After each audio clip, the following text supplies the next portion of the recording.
welcome, and we'll be continuing our discussion of the depolymerization of synthetic polymers.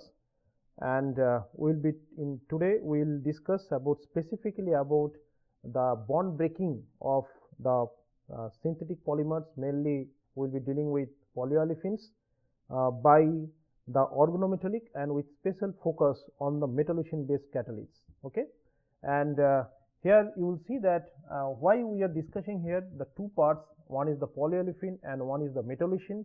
We are the terms in our course, that is, one is the Metallocene based catalyst and one is the polyolefin, and we have learned so far how to make the polyolefins by the Metallocene catalysts. And today I want to give a highlight that how the same Metallocene based catalyst can also be used or the similar type of catalyst can also be used for depolymerization of the polyolefins to make either the monomers or to make the valuable feedstocks to face the demand for the energy or for fuels. Okay, so this is really exciting topics, very advanced topic, and as this is very related to our main topic, this is really important to know. One of the applications of the Metallocene catalyst or related catalyst for depolymerizations. So in the last class we have already discussed about these three concepts. Okay, and today specifically we discuss about the strategy and mechanism of depolymerizations by these organometallic catalysts, and then we will discuss about the Metallocene catalysts, how it can be used to break the non-polar bonds. Okay, so and also we will learn that how this same catalyst which is used for depolymerization can be used at depolymerizations by the concept of the microscopic reversibility. Okay, that is the main actually topic or main term we will be learning today. Fine. So but before that we should understand that how we can break a polyolefin. Okay, as we know that polyolefin is, okay, although olefin term means there is a unsaturated bond, but when it is a polyolefin, that is there is no unsaturated bond, that is actually the polyalkanes. So this is the like that, it is polyethylene. Okay, now how you can break it? Okay, here is the term you will see, the dehydrogenation and olefin cross metathesis. So two reactions here, one is the dehydrogenation and one is the olefin cross metathesis reactions. Although we will be learning in more detail about the cross metathesis reaction in the next class when we will be starting the metal-carbene chemistry. So here the two reaction, one is this one, this is the 2-1, how these two can be combined to break the very stable and non-polar bond, let's say carbon-carbon bond. How it is possible? Very interesting. Okay, so let's see the strategy in a very simple way. Okay, so how it can be done? So let's say if this is the first step, that is the dehydrogenation, that means U minus H2. Okay, the reverse reaction is the hydrogenation. Okay, so let's do like this one. Okay, and this is called the dehydrogenation. Okay, now if we do this reaction, that is the olefin cross metathesis reaction, then what will happen? It is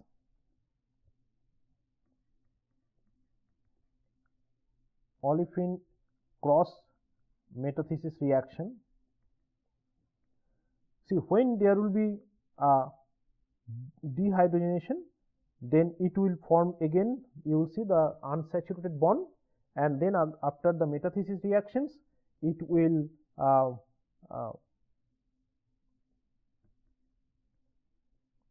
and followed by the hydrogenation. What will happen? You will get the degraded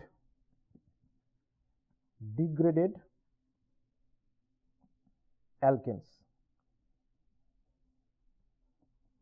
and when it is process will be repeated, you will get the alkenes, maybe with a smaller alkenes like 3, 4, 5, 6 carbon, okay, atoms. So which are, you can fall, this category can fall in the range of wax, liquid, fuel, okay, like that, okay. And you know the metathesis, what is the metathesis reaction? So this is, if you can imagine that if there is a two kind of, so this is 2, and we will discuss in the next class onwards in more detail. So the metathesis, it is a cross metathesis reactions. What will happen?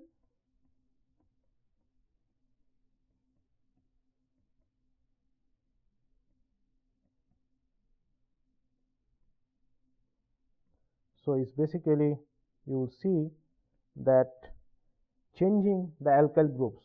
So looks like here it is broken, okay, and then again it has been threaded.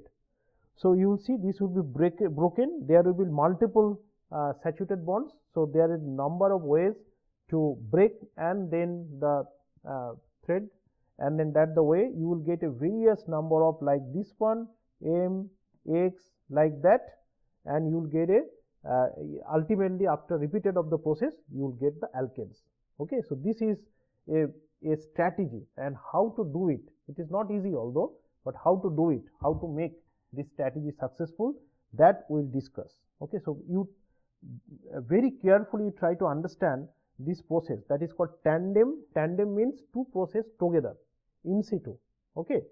And you see that two reactions, one is the dehydrogenation reaction to make the unsaturated, and then why we are doing, because we have to do for the cross metathesis reaction. By cross metathesis reaction you can only make the alkenes of different alkyl groups, that means the degradation process, okay.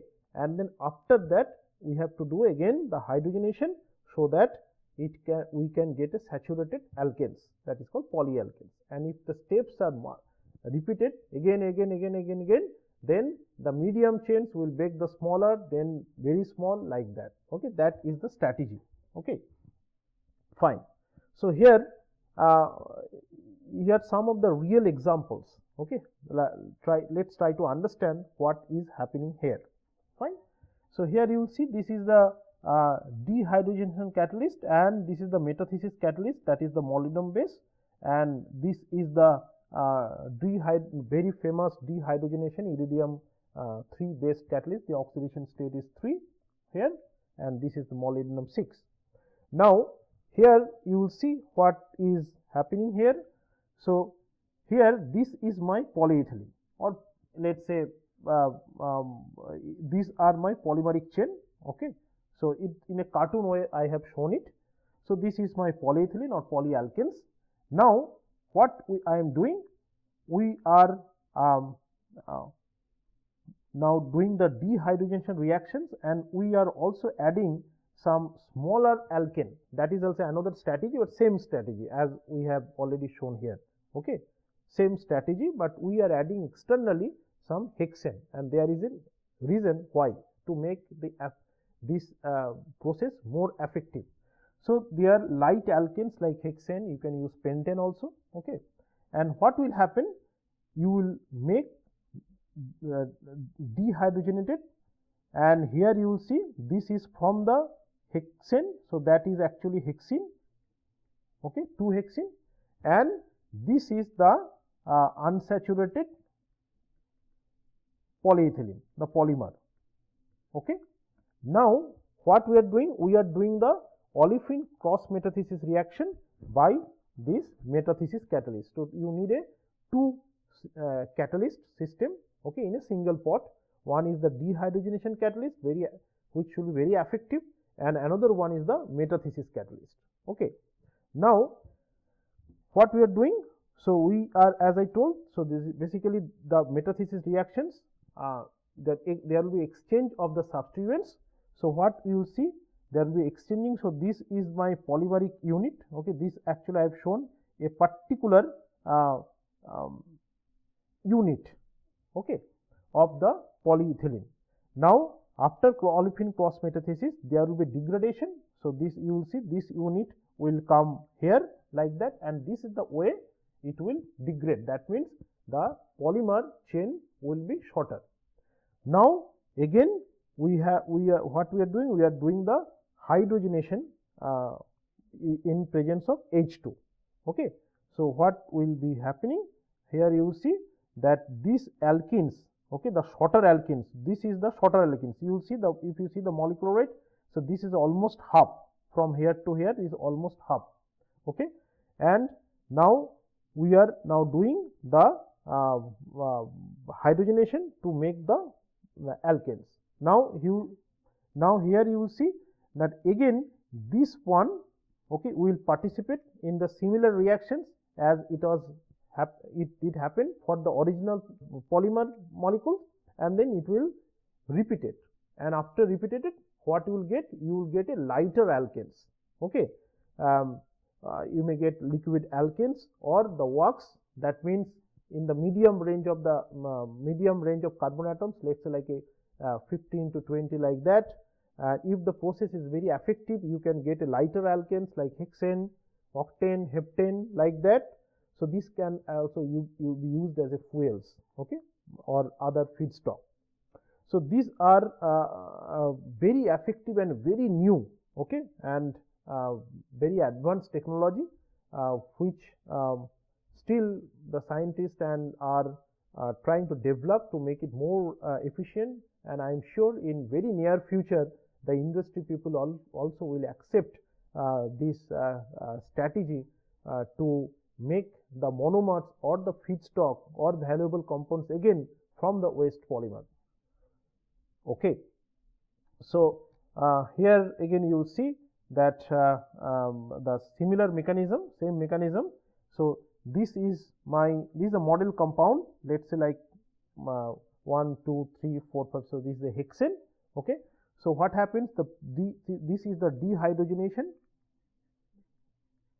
So, there are several possibilities are there. That is why I am trying to tell you that in the system, okay, there are after first or second or third degradation, there are a lot of possibilities of alkenes of different number of carbons, okay, and then that will actually, there will be a lot of permutation combination, and ultimately after several cycles you will get the very small alkenes with, let us say like 5 to 10 number of carbons atoms, okay. So, here this concept you try to understand.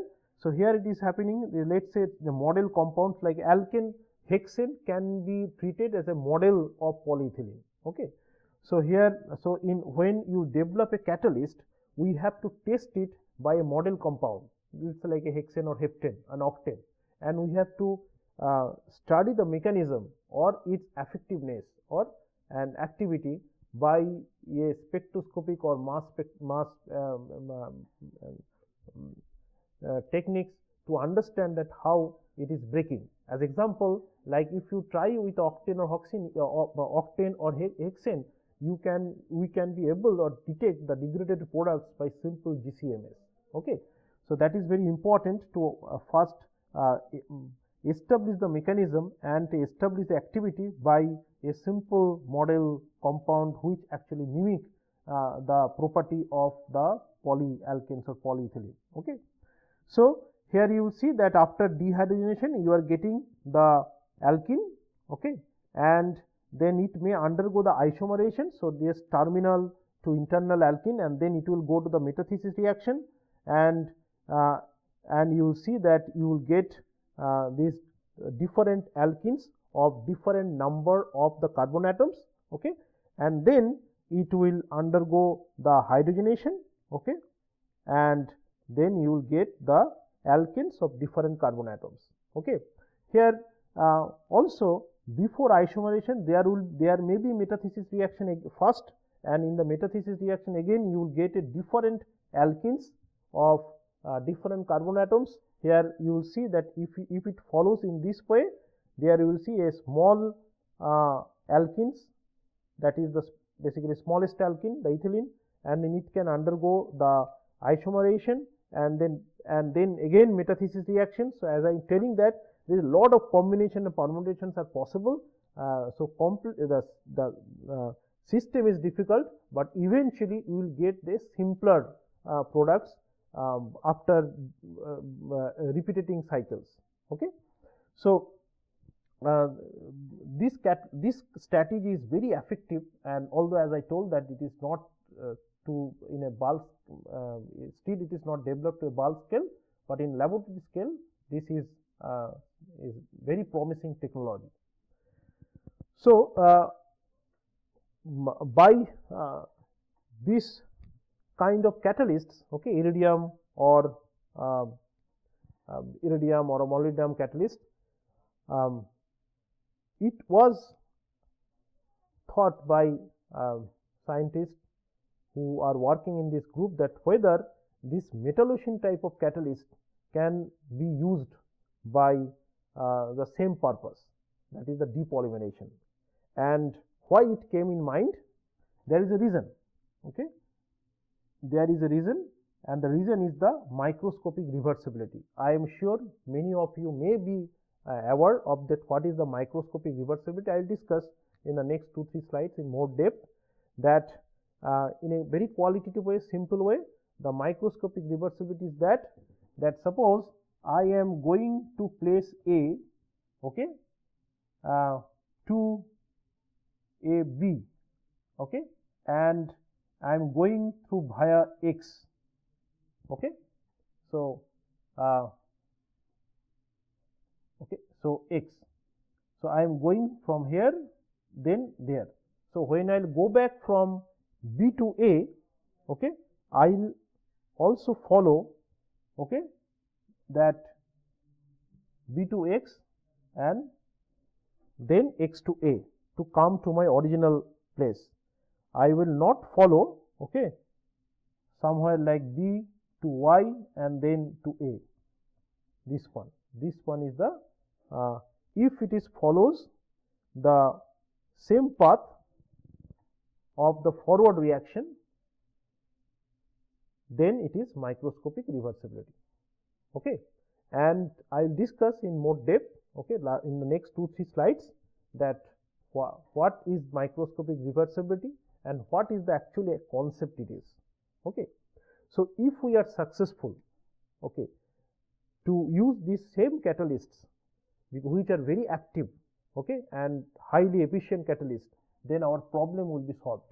Okay, so and then what you can get, we can use the same catalyst to make the polymer, and at the same time when the polymeric materials are used, then the waste polymeric materials can also be converted to a useful materials like liquid alkanes, okay, works for fuel purpose, the liquid alkanes, and then through the depolymerization by breaking the bonds. Okay, so that is the fundamental aspects and the strategy. Okay, now what is the microscopic reversibility? So it tells that same intermediate and transition states are encountered in the forward reaction and the reverse reaction. Okay, so here you see what is the forward reaction? Forward reaction is basically the addition of HOH here. So this is my alkene. Now you see that I am adding H2O, that is H and OH. And if what is the reverse reaction? Reverse reaction is the dehydration, that is the elimination of H2O. The concept of the microscopic reversibility tells that both the process should undergo through a common intermediate, and these processes are in equilibrium. Okay, now let's see what is that. This one actually first formulated by Richard Tolman in 1924, and it is a very useful concept, and in many organic chemistry, I am sure in organic chemistry, when you will study the mechanism, various elimination or substitution reactions, you have encountered this concept. I'll try discuss in a more detail about that one, okay, with hydrobomination. Okay, so here you see that this is alkene and I am adding the HBr. So what is happening first? First you will see that the alkene, the pi bond, okay, it will attack on H and it will form the delta plus and here the Br minus. Okay, so one carbocation is formed. This is called carbocation. Now this carbocation is formed and then the Br minus, okay, do the will attack on the C plus, okay, and then what will happen? You will see that again Br minus and C delta plus, and ultimately the Br will be added on the carbon. Okay, so H is added on CH2 and Br is added on carbon. Okay, now think about the elimination reaction. Okay, so this is this one is the addition reactions and this is the elimination reaction, that is the exactly opposite reaction. Okay, now how it is, what is now happening in the elimination reactions? So elimination reactions is that now this Br, so C-Br bond is polar, so it will be Br delta minus C delta plus, and again it will form a carbocation, and if you see that this one and this one is actually the same. Now this carbocation is formed, so this is my C delta plus, okay, and here that Br minus now will attack on this hydrogen, and you will see this one, okay, that is this transition state.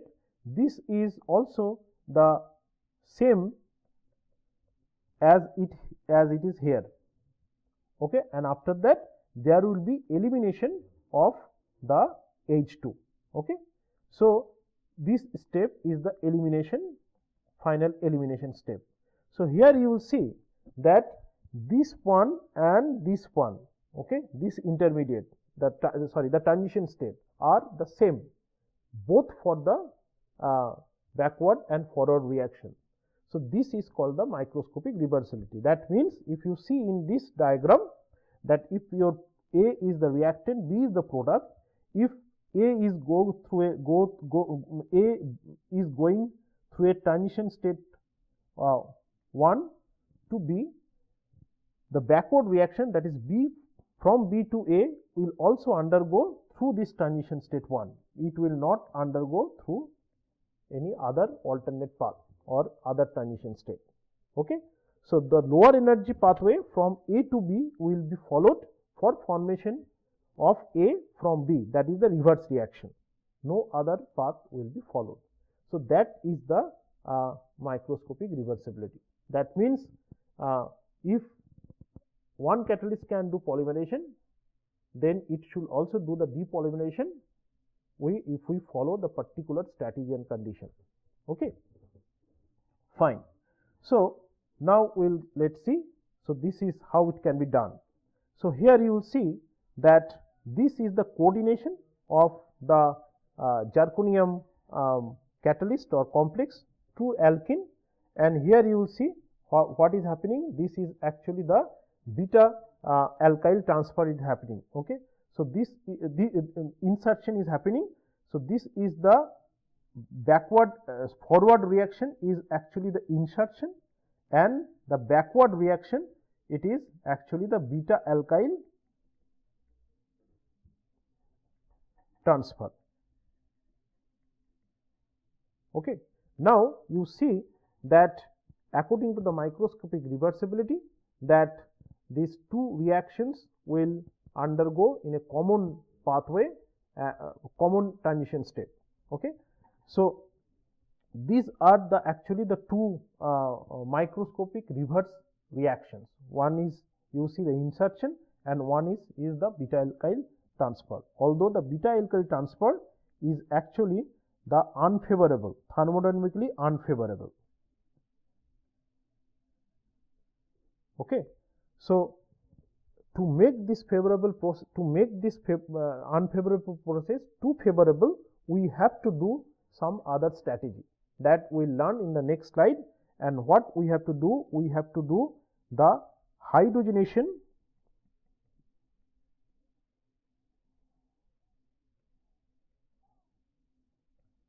of olefin bond,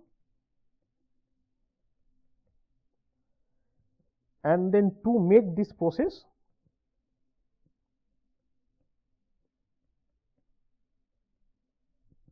thermodynamically favorable.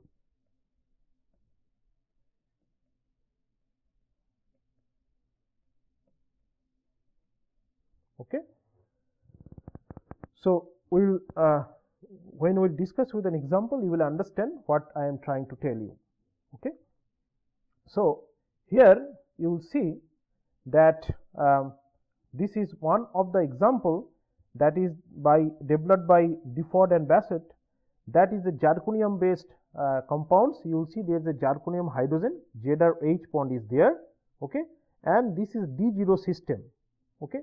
And you will see that if you react with ZR and here H and it is D0, and if you react with, let's say, R3CH, okay, to activate the CH bond, okay, the immediate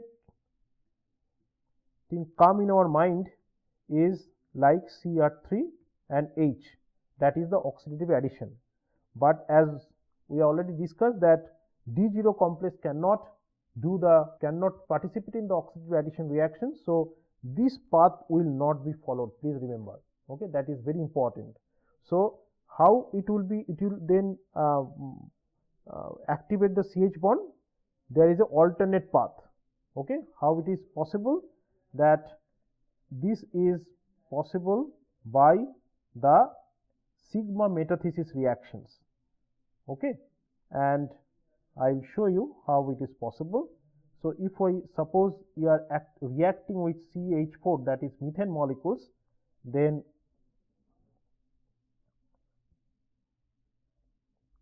CH, H,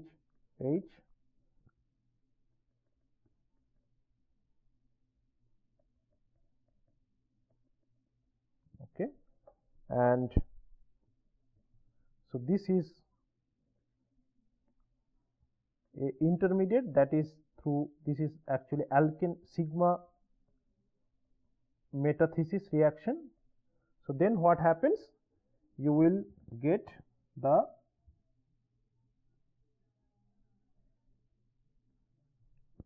okay, like that.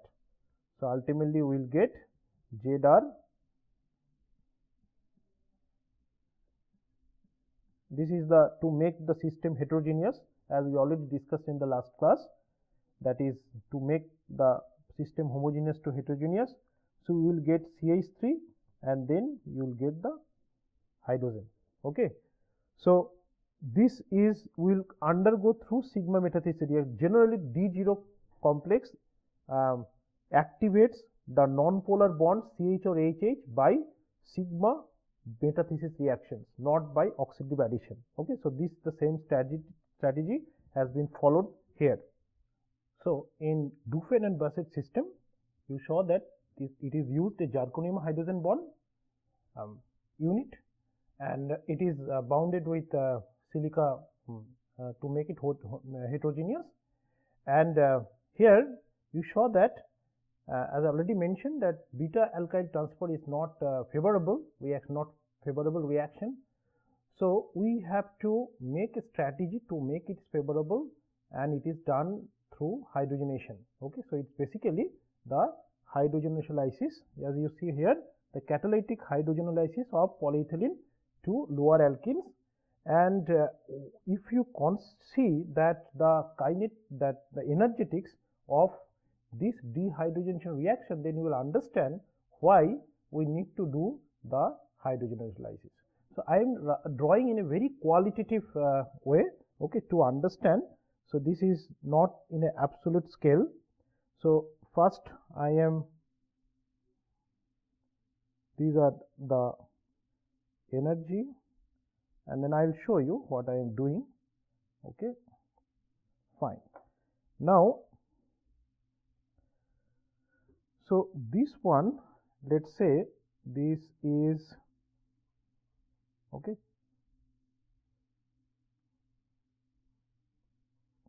Okay, this is the polymer, and I am reacting with, let's say, ethylene moiety. Okay, and what will happen in this reaction? It will undergo the metathesis reaction, and it will be, the transition state will be like that. So this is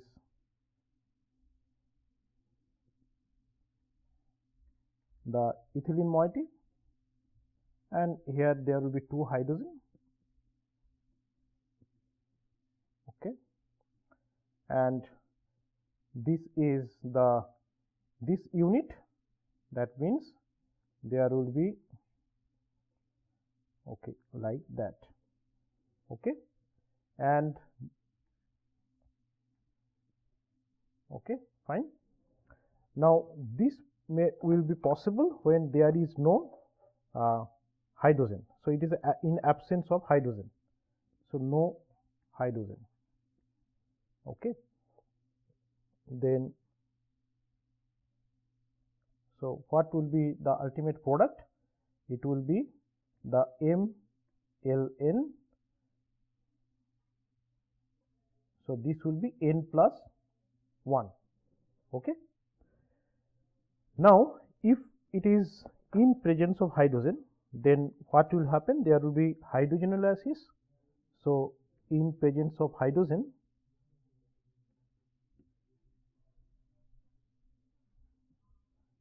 what will happen? It will be LNMH, okay, plus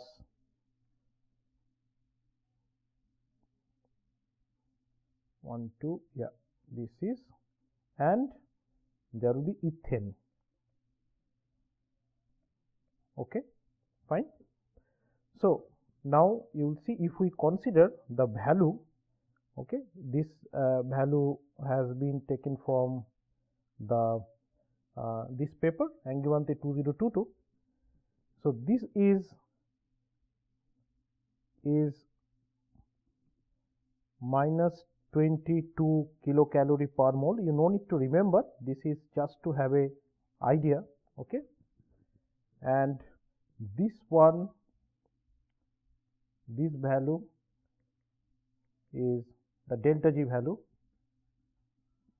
is minus 12 to minus 20 kilocalorie per mole, and this one is minus 12 kilocalorie per mole, that is the delta G.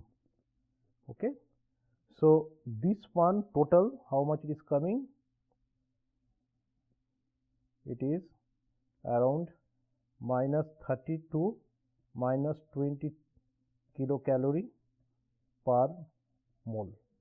Okay, now you see carefully here that this one is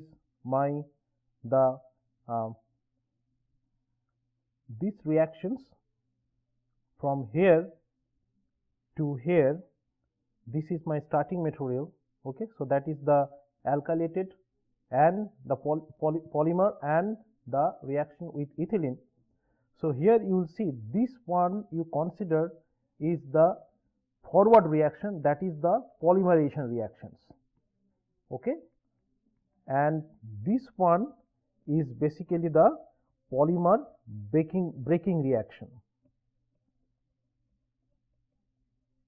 Okay, so that is you can say the beta alkyl elimination, that is the depolymerization reactions.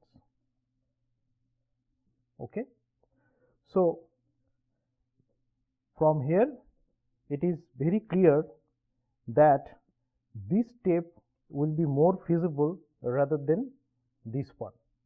Okay, so that's why the hydrogenolysis is better approach than the beta alkyl transfer in the depolymerization reaction. Okay.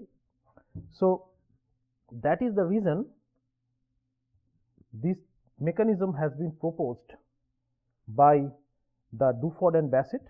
Here you will see, try to understand what is happening here, that this is the facile sigma bond metathesis reaction. Same thing I just discussed in the last slide, sigma bond metathesis reaction. Okay, and similar, you through a cyclic transition state, cyclic 4-membered transition state. Okay, I just showed in the last slide, and then ultimately you will get this H2 and the zirconium alkylated, that is the polymer attached fragment, and then you will see this is nothing but beta alkyl transfer reactions. Okay, and here you will see that in presence of hydrogen, okay, that is the H2, okay, to make the reaction feasible. So what is happening? Again, you will see that there will be zirconium hydrogen formation, and here you will get the zirconium coordinated the alkene fragment and the hydrogenated polymer, that is the pH. Okay, and then again with this one, that is the same thing. Again it undergoes the insertion reactions, insertion of alkene in zirconium hydrogen, and you will get the zirconium and the polymer in grafted alkane, metal alkane bond. Then again it is hydrogen lysis happens, and then you will get the again ZRH, and in that the way there will be degradation of the polymer, So you will see how the CH bond, okay, has been activated, okay, and CC bond is activated here, and how is this very stable and thermodynamically stable and non-polar bond has been cleaved by a very strategic and judicious approach using the organometallic compounds. Okay. So in the beginning, if you remember, I told that this organometallic by the use concept of organometallic reactions, you can populate the electron density in the corresponding sigma star orbital to make that bond weak, and you can cleave or weaken the bond. Okay, the same thing we are doing here. Okay, so now after getting the knowledge and the confidence that yes, it is possible by use the concept of the microscopic reversibility with transition metal and organometallic compounds, now this can be applied to the Metallocene compounds, which is very good polymerization catalyst. Is it possible? Let's see. Okay. So if we are successful, then the same catalyst can be used for polymerization, and then this same catalyst can also be used for the recyclable purpose, okay, or reforming purpose or repurposing purpose. Okay, repurpose means the waste polymeric material can be used again to make a useful compounds or materials, okay, or as a feedstock. So in this regard, very recent paper 2022 Angivante, that is the M and VG and co-workers, they screened 28 number of, okay, Metallocenes compounds which have been proved as a very good catalyst, polymerization catalyst, and it has been screened for various polyethylene or similar allied polymers to cleave the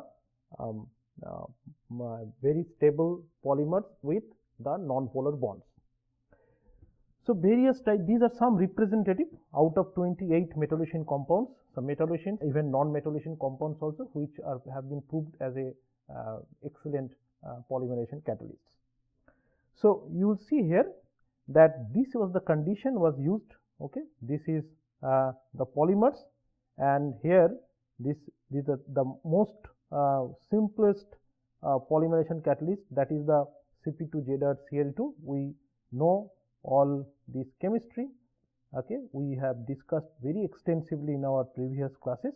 Okay, this is obviously eta 5, and here we have to use the triisobutyl aluminum compound. We will discuss why it is important. You will understand when I discuss the mechanism, and then you will see how beautifully it has been designed and how you can break a very stable bond.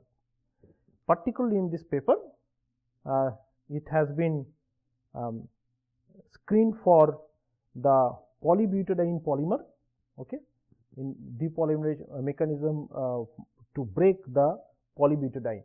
Okay, so here you will see that this polybutadiene has been taken as a model polymer to break the polymeric skeleton in a chemical means by this metallocene based catalyst. Okay. So you will see that what is happening. So this is the original catalyst. Okay, and you have to use a co-catalyst, that is the triisobutyl aluminum, and what you are getting, you will be getting that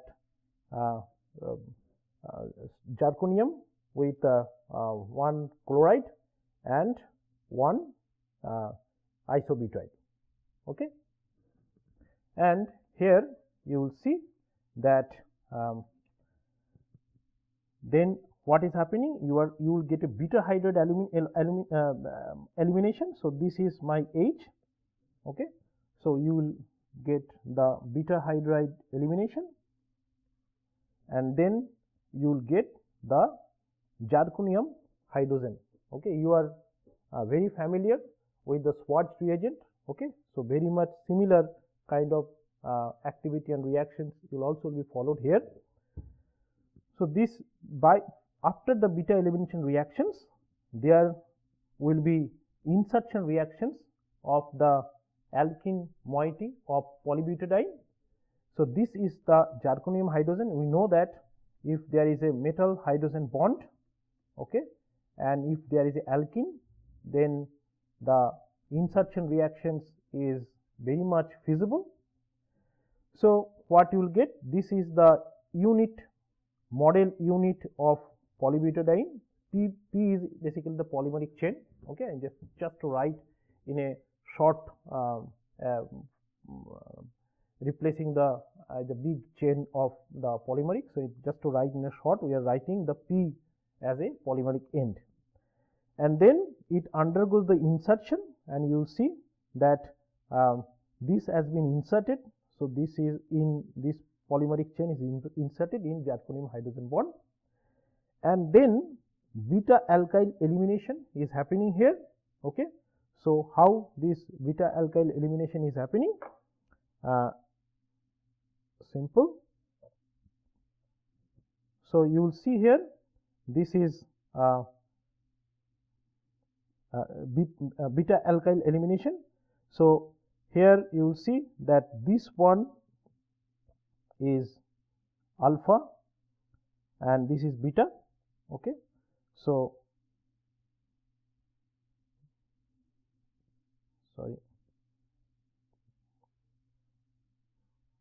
like that. Now you see that this has been with the formation of the lower fragment of the alkene from the polybutadiene, and here another the zirconium carbon bond where you are attached with the polymer end. Now again you will see, you consider this one and this one is very much similar. So then again react with the aluminum precursor, the co-catalyst, then there will be again beta elimination reactions, and then hydrojarconation reactions, and then followed by transmetallation. The transmetallation means the replacing one metal fragment by another metal fragment. So here basically the aluminum fragment is replacing the zirconium. So you get back your active catalyst back, and at the last you will see here. So here there is a zirconium.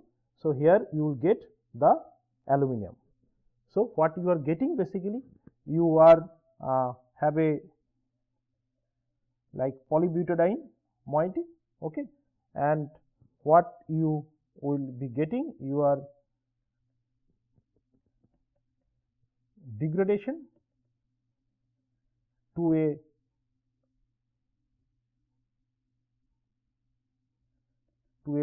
smaller fragments, and you are getting the smaller fragment but with aluminum, okay. So here you will see, so basically at the end you will be getting the aluminum capped smaller alkene and alkane chains, okay, by this metallocene catalyst, okay. So you will see the single catalyst can do polymerization and also the depolymerization by changing some minor catalytic condition, okay.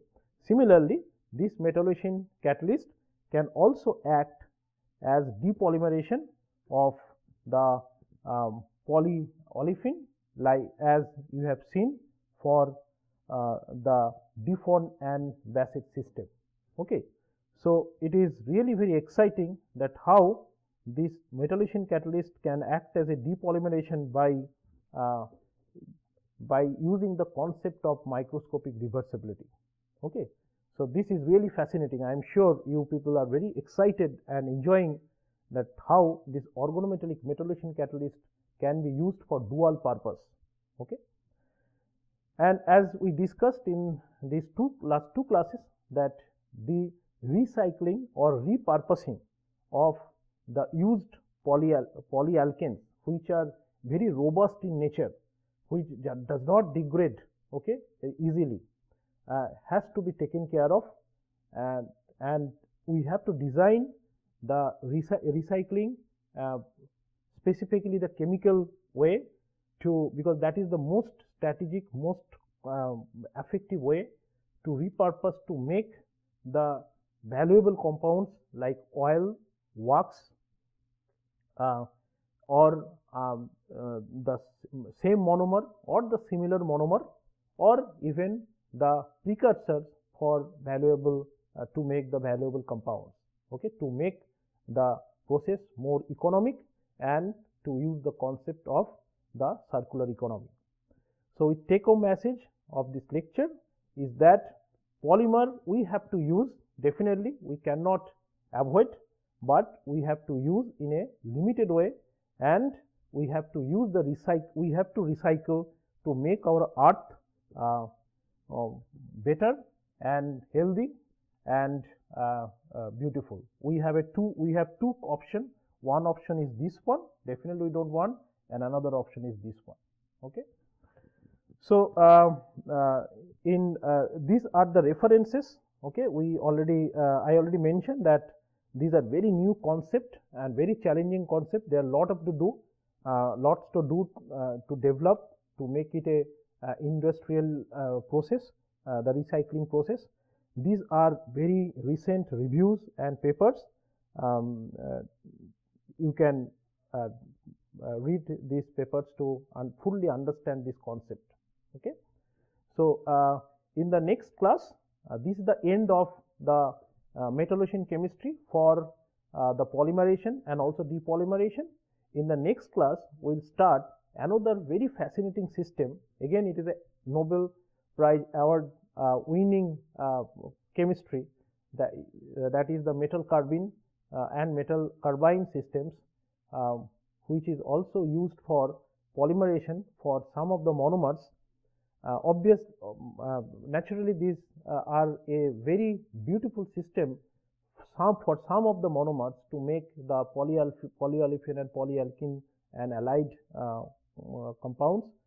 And I am sure you have heard the Grubbs catalyst, which is very famous not only for the polymerization and also used for various value-added for the synthesis of various value-added compounds even in the medicinal chemistry.